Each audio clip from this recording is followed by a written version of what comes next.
Fala meus players, Thiago aqui do canal Curiosidades Futebol Carioca.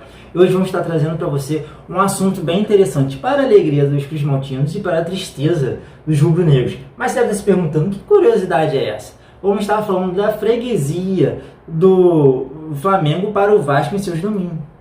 Bom, mas para isso vamos ter que lembrar a inauguração da Gávea. O estádio da Gávea foi inaugurado em 4 de setembro de 1938, com uma partida inclusive entre Vasco e Flamengo pela primeira rodada do Campeonato Carioca daquele ano.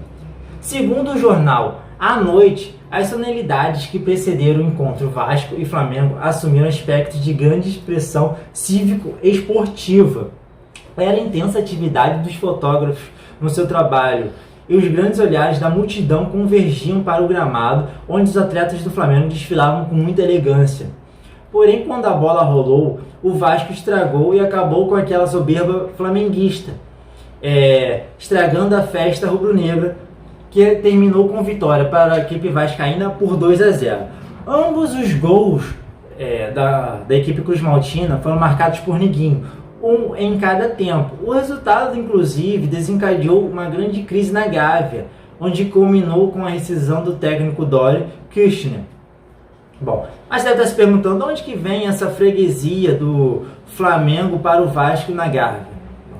E já que estamos falando de vitória vascaína em plena Gávea, um artigo do site Pelé.net revelou o seguinte: dos 41 adversários do Flamengo na Gávea, somente Vasco, Atlético Mineiro, Seleção Carioca, Juventude e Grasshoppers da Suíça levaram a melhor sobre o rubro-negro, sendo que houve apenas um jogo contra os 3 últimos e 2 contra o Galo. Contra a equipe cruzmaltina, em 15 jogos, foram 6 vitórias do Flamengo, 1 empate e 8 derrotas.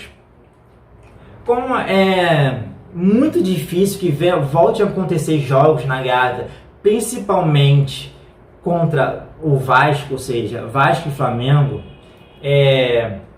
essa espinha de bacalhau também ficará entalada nos rubro-negros. Bom, ou pelo menos até que eles consigam reverter a vantagem que o Vasco possui nos jogos realizados em São Januário.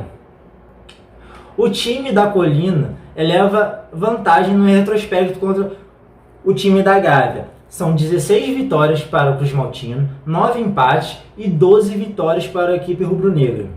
O último jogo entre eles, inclusive, aconteceu ano passado, em 2020, partida válida pela 15ª rodada do Campeonato Brasileiro, onde o time da Gávea venceu por 2-1 de virada. E você sabia que o Flamengo é freguês do Vasco em seus domínios? Saudações.